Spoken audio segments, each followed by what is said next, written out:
BCom part प्रथम के विद्यार्थियों, आज का लेक्चर कॉस्ट अकाउंटिंग के अंतर्गत इन्वेंट्री नियंत्रण पर होगा। सर्वप्रथम हम इन्वेंट्री नियंत्रण क्या है इसके बारे में हम बताएंगे और इसका कॉस्ट अकाउंटिंग में उपयोग, महत्व और इसकी प्रक्रिया क्या है उस पर भी हम बात करेंगे। इन्वेंट्री कंट्रोल या नियंत्रण उस टेक्निक से है जिसके आधार पर सभी प्रकार की इन्वेंट्री, चाहे वो कच्ची सामग्री, पूर्व निर्मित माल हो, उसका स्टॉक वांछित स्तर पर रखा जाता है, जिससे कि इन्वेंट्री की लागतें कम से कम हो सके। सामान्यतः सामग्री नियंत्रण या इन्वेंट्री नियंत्रण को एक ही अर्थ में प्रयोग किया जाता है, परंतु इन्वेंट्री नियंत्रण का क्षेत्र सामग्री नियंत्रण से व्यापक है। मैं इस लाइन को फिर दोहराऊंगा। इन्वेंट्री नियंत्रण का क्षेत्र सामग्री नियंत्रण से व्यापक है। इसका मतलब हम समझने की कोशिश है कि इन्वेंट्री नियंत्रण और सामग्री नियंत्रण में अंतर है और इसको समझने की बहुत अति आवश्यक है। जब हम सामग्री नियंत्रण का उद्देश्य ये है कि सही प्रकार की सामग्री सही मात्रा में और सही समय पर उपलब्ध हो जाए, जिससे कि सभी प्रकार की सामग्री लागतों के प्रति इकाई बार कम से कम हो सके। जबकि इन्वेंट्री में कच्ची सामग्री, घटक, माल एवं पूर्व निर्मित माल शामिल है।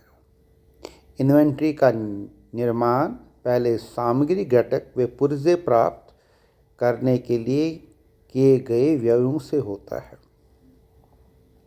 और फिर इन सामग्रियों को निर्मित माल के बदलने की प्रक्रिया में लगाए गए श्रम से होता है।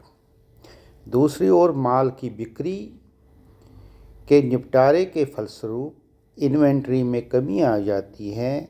अतः इन्वेंट्री नियंत्रण का मुख्य उद्देश्य इन्वेंट्री में कम से कम विनियोग करके उत्पादन और विक्रय की अधिकतम कुशलता प्राप्त करना है।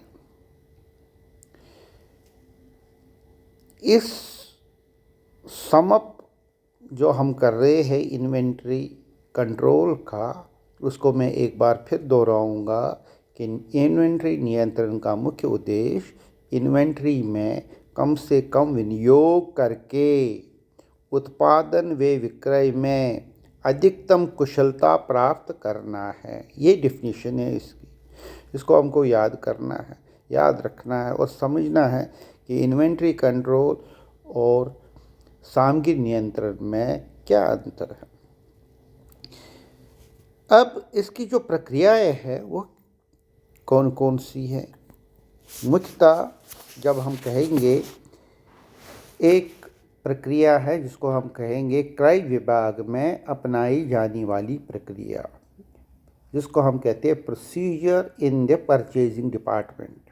जिसको क्रय विभाग में क्रय मांग पत्र प्राप्त होने के पश्चात सामग्री के क्रय के लिए टेंडर्स आमंत्रित किए जाते हैं। टेंडर्स प्राप्त हो जाने के पश्चात उसका एक तुलनात्मक विवरण पत्र, जिसको हम कहते हैं कंपैरेटिव स्टेटमेंट, तैयार किया जाता है और उस आधार पर निष्कर्ष निकाला जाता है कि किस विक्रय पारदर्शिता की शर्तें हमारे संस्था के अनुकूल है। इसमें शर्तें भी और प्राइस को भी ध्यान में रखा जाता है।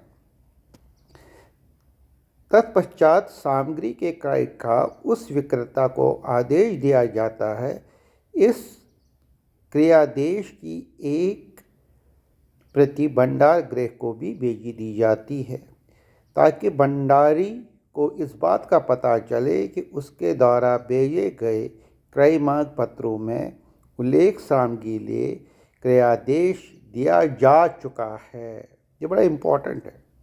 इस विक्रेता को आदेश प्राप्त होता है और वो आदेश की उल्लेखित माल का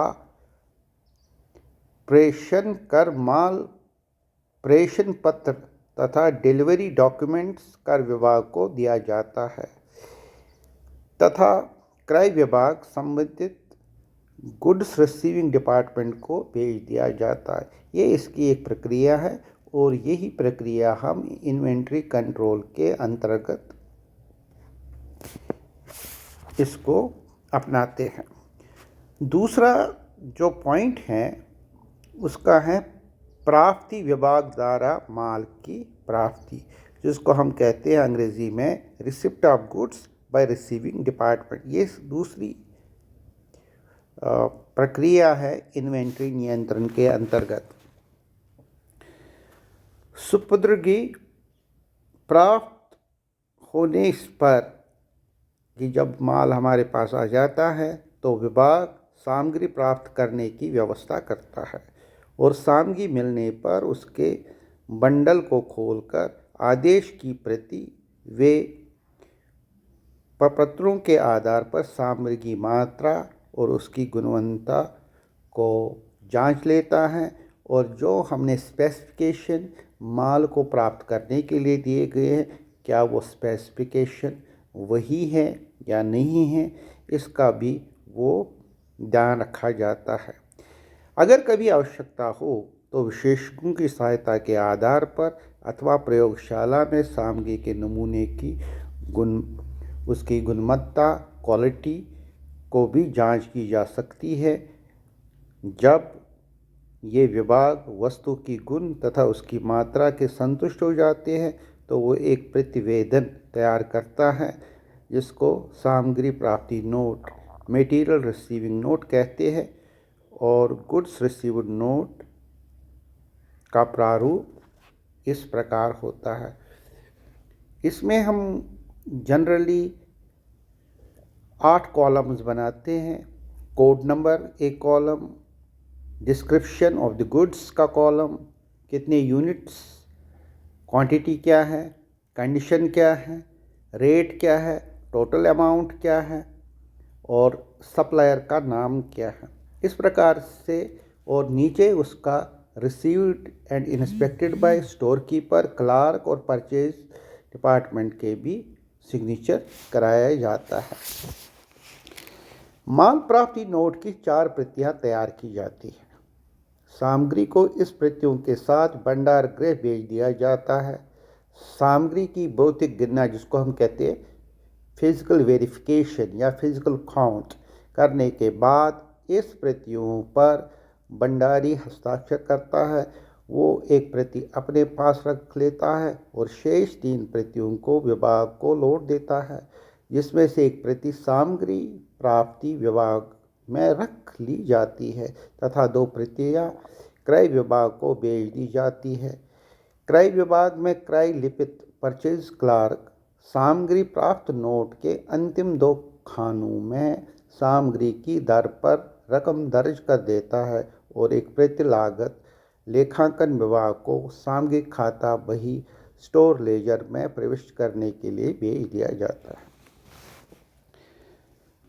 विद्यार्थियों, सामग्री प्राप्त नोट बहुत ही महत्वपूर्ण प्रपत्र है, क्योंकि इसी के आधार पर क्रय विभाग सामग्री के भुगतान की व्यवस्था करता है। भंडारण विभाग में इसी प्रपत्र के आधार पर प्रविष्टियां की जाती है तथा लागत लेखांकन विभाग में भी सामग्री खाता बही में इसी के आधार पर प्रविष्टियाँ की जाती हैं। इसी प्रकार सामग्री के संबंध में विभिन्न प्रकार के लेखाओं के लिए सामग्री प्राप्ति नोट आधारशिला का काम करता है।